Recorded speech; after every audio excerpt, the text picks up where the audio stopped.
دنیا میں بھی آپ دیکھیں گے کہ جب انسان کوئی جرم کرتا ہے یا کوئی غلط کام کر لیتا ہے تو وہ عدالت میں پیش ہونا ہی نہیں چاہتا، عدالت میں پیش ہونے سے ڈرتا ہے۔ تو اسی طریقے سے جب ایک کافر کی موت آتی ہے تو وہ اللہ تعالیٰ سے ملنا پھر پسند نہیں کرتا، اور اللہ بھی اس سے ملنا پسند نہیں کرتے۔ سیدنا ابو ہریرہ رضی اللہ تعالیٰ عنہ سے روایت ہے کہ وہ آپ صلی اللہ علیہ وآلہ وسلم نے فرمایا، اگر وہ گناہ گار آدمی ہے تو فرشتے کہتے ہیں نکل اے خبیث روح جو خبیث جسم میں تھی، نکل اس سے قابل مذمت ہو کر، اور کھولتے پانی اور کانٹے دار کھانے کی خوشخبری اور دیگر اس طرح کے عذاب کی خوشخبری، یہاں تک کہ یہ جملے بار بار اس کے کانوں میں دہرائے جاتے ہیں اور اس کی روح پرواز کر جاتی ہے، یعنی ڈانٹ ڈپٹ کے اس کی روح جو ہے نا وہ نکالی جاتی ہے۔ ایک اور روایت میں آتا ہے، حماد راوی کہتے ہیں کہ آپ صلی اللہ علیہ وآلہ وسلم نے اس کی بدبو اور اس کی لعنت کا ذکر کرتے ہوئے کہا کہ آسمان والے کہتے ہیں خبیث روح زمین کی طرف سے آئی ہے، اور پھر اسے کہا جاتا ہے تم اسے آخری وقت تک کے لیے سجین کی طرف لے چلو۔ ایک اور روایت میں آتا ہے کہ اسے ایسی بدبو آتی ہے کہ جیسے کسی مردار کی سب سے بری بدبو اس زمین پہ پائی جاتی ہو۔ کہیں آپ کا مرے ہوئے جانور کے پاس سے اگر کبھی گزر ہوا ہو تو کتنی بری اسمیل آ رہی ہوتی ہے، اور اس کافر کی روح سے بھی ویسی ہی اسمیل آتی ہے جو کفر کی حالت میں مرتا ہے، اور جو کفر کی حالت میں جان دیتا ہے اس کی روح بھی آسمان کی طرف لے جائی جاتی ہے، لیکن اسے وہاں قبول نہیں کیا جاتا اور اس کے لیے دروازے نہیں کھولے جاتے۔ سیدنا ابو ہریرہ رضی اللہ تعالیٰ عنہ سے روایت ہے کہ آپ صلی اللہ علیہ وآلہ وسلم نے فرمایا، پھر کافر کی روح کو آسمان کی طرف لے جایا جاتا ہے اور اس کا دروازہ اس کے لیے نہیں کھولا جاتا، کہا جاتا ہے یہ کون ہے؟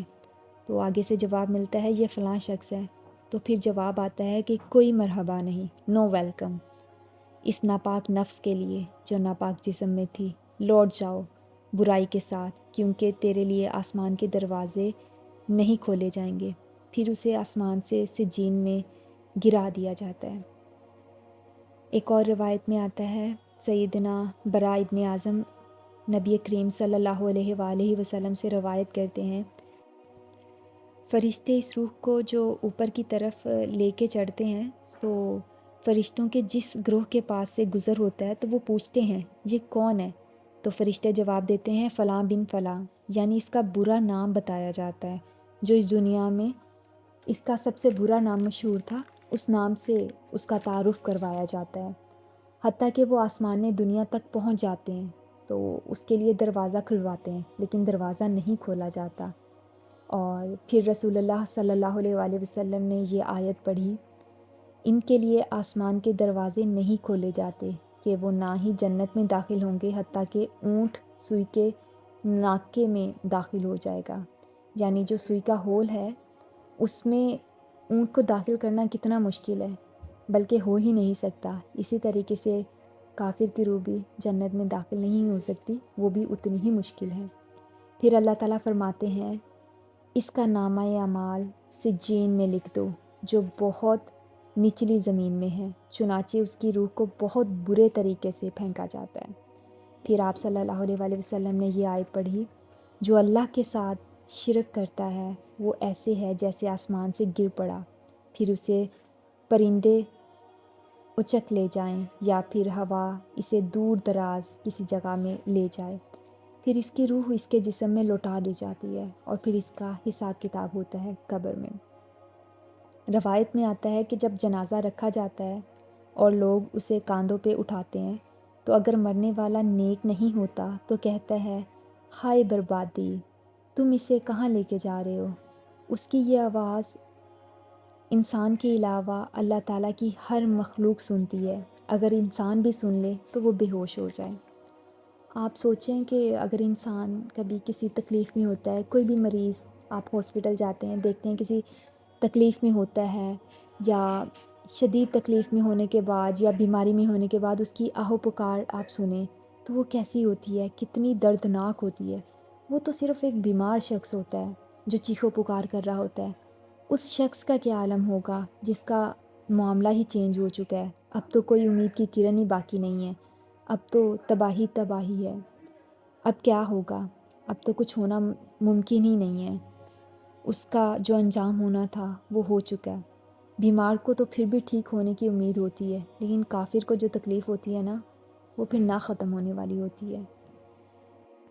ایک اور روایت میں آتا ہے کہ جب وہ قبر میں جاتا ہے تو اس کے پاس متشکل ہو کر ایسا آدمی آتا ہے جس کا چہرہ انتہائی قبیح ہوتا ہے اور اس کے کپڑے انتہائی گندے ہوتے ہیں اور اس سے بہت بری بو آتی ہے، اور وہ کہتا ہے تو خوشخبری پا اس چیز کی جو تجھے غمگین کرے، یعنی اب تیرے لیے غم ہی غم ہے۔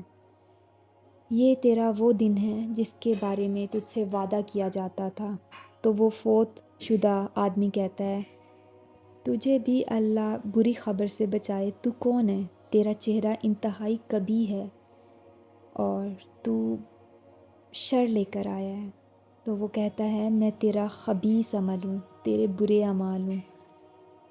اللہ کی قسم جو کچھ میں جانتا ہوں وہ یہ ہے کہ تو اللہ کی اطاعت سے بہت پیچھے اور سست تھا اور اللہ کی نافرمانی کی طرف جلدی کرنے والا تھا، اور اللہ تجھے برا ہی بدلہ دے گا۔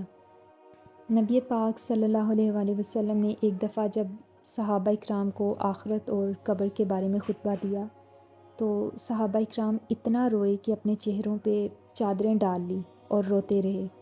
ان کی زندگیوں میں اور ہماری زندگیوں میں کیوں اتنا فرق ہے؟ ہم دنیا کی محبت میں اتنا زیادہ آگے ہیں اور آخرت کو بھول جاتے ہیں، جبکہ وہ دنیا میں جیتے تو ضرور تھے لیکن ان کی محبت آخرت کے لیے تھی، اور اسی لیے ان کے اعمال ہمارے اعمال سے بہت زیادہ مختلف تھی۔ یا پھر شاید ہمارے عمل اس لیے بھی مختلف ہیں کہ ہم زبان سے تو کہتے ہیں کہ ہم آخرت پہ یقین رکھتے ہیں، لیکن ہمارا دل اس چیز کو نہیں مانتا ہے۔ اگر واقعی ہمارا دل اس چیز کو مانتا ہے تو پھر ہمارے اعمال ایسے نہ ہوتے۔ ہمیں بالکل ایسا لگتا ہے کہ یہ شاید ایک مووی یا ایک ڈرامہ ہے جو کہ گزر جائے گا، لیکن ایسا نہیں ہے۔ یہ ساری چیزیں اگر برے اعمال ہیں تو برداشت کرنی ہوگی، اور تب نجات کا یا بھاگنے کا کوئی بھی طریقہ نہیں ہوگا۔ یہ تو ساری باتیں جو ہیں آخرت کے بارے میں وہ تو قابل برداشت ہیں ہی نہیں، پھر ہم کیسے اتنے بے فکر ہو کر زندگی گزار لیتے ہیں؟ ہمیں کیوں اس چیز کی فکر نہیں ہے؟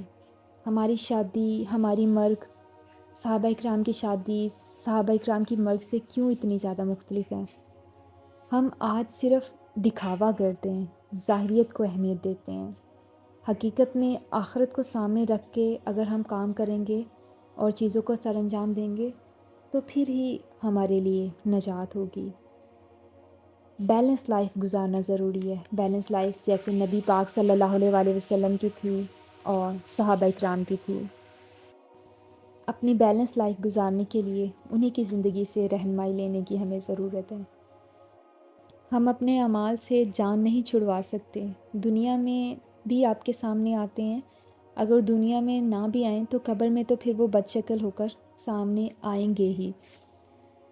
کوئی بھی شخص کسی طرح بھی مرے، چاہے کسی جانور کے پیٹ میں یا سمندر میں یا ڈوب کر مر جائے کسی بھی طریقے سے، یا آگ میں جل کر مر جائے، لیکن پھر وہی چیز اس کے لیے اس کی قبر بن جاتی ہے اللہ تعالیٰ کے حکم سے۔ پھر اس کے اعمال کے مطابق اس کی برزخ کی زندگی سٹارٹ ہو جاتی ہے۔ ابھی بھی وقت ہے، ہم سب اپنے آپ کو بہتر کر سکتے ہیں کیونکہ ابھی ہماری سانسیں باقی ہیں۔ انسان مرنے سے پہلے تک، جب تک کہ اسے موت کے فرشتے نظر نہ آ جائیں، وہ توبہ کر سکتا ہے۔ آپ سوچیں کہ اگر ہمیں کوئی بولتا ہے کہ ابھی جتنا کما سکتے ہو کما لو، کچھ سالوں کے بعد یہ آپ پیسے نہیں کما پاؤ گے، جتنی آپ نے سیونگ کر لی بس وہی استعمال کریں گے، تو ہم دنیا کے لیے فوراً پیسے کمانا شروع کر دیں گے۔ چلیں اس مثال کو بھی چھوڑیں، جب ہم جوان ہوتے ہیں تو ہم انرجیٹک ہوتے ہیں، ہم لوگ مضبوط ہوتے ہیں، ہم زیادہ سے زیادہ پیسہ کماتے ہیں تاکہ بڑھاپے میں وہ ہمارے کام آ سکے، کیونکہ بڑھاپے میں ہم اس طریقے سے نہیں کما سکتے، اپنا سرمایہ جوڑنا شروع کر دیتے ہیں، اور پھر بڑھاپے میں آنے کے بعد اس کو استعمال کرتے ہیں۔ تو بڑھاپے کے چند سالوں کے لیے تو ہماری فکر ہوتی ہے لیکن اس زندگی کے لیے جو کبھی ختم نہیں ہوگی وہ ہماری فکر نہیں ہوتی. انفیکٹ اگر دنیا میں بڑھاپا آ بھی جاتا ہے تو ہماری اولاد پھر بھی ہمارا سہارا بن جاتی ہے، لیکن وہاں پر کوئی سہارا نہیں ہوگا، وہاں پر صرف ہمارا اپنا ہی عمل جائے گا. تو کیوں ہم اپنے اعمال کی فکر نہ کریں، کیوں ہم اپنے اوپر ترس نہ کھائیں، کیوں ہم اپنی ذات پر رحم نہ کھائیں. اور وہاں کا جو رزلٹ ہے نا وہ تبدیل نہیں ہو سکتا، جو ایک دفعہ آ جائے گا وہی رہے گا. ریزن دراصل یہی ہوتی ہے، جیسے میں نے آپ کو پہلے کہا، کہ ہم اس حقیقت کا زبان سے تو اعتراف کرتے ہیں لیکن دل سے نہیں کرتے. ہمیں ایسا لگتا ہے کہ یہ شاید یہ ساری باتیں ویسے نہیں ہوں گی جیسے بتائی گئی ہیں. اگر واقعی میں ہم ویسا سوچتے تو ہمارے اعمال سے نظر بھی آتا. اللہ تعالیٰ ہم سب کو ہدایت کے راستے پہ چلنے کی توفیق دے، نہ صرف ہدایت کے راستے پہ چلنے کی توفیق دے بلکہ منزل تک بھی پہنچائے اور ہم پہ اپنی رحمت کا سایہ کرے. آمین یا رب العالمین.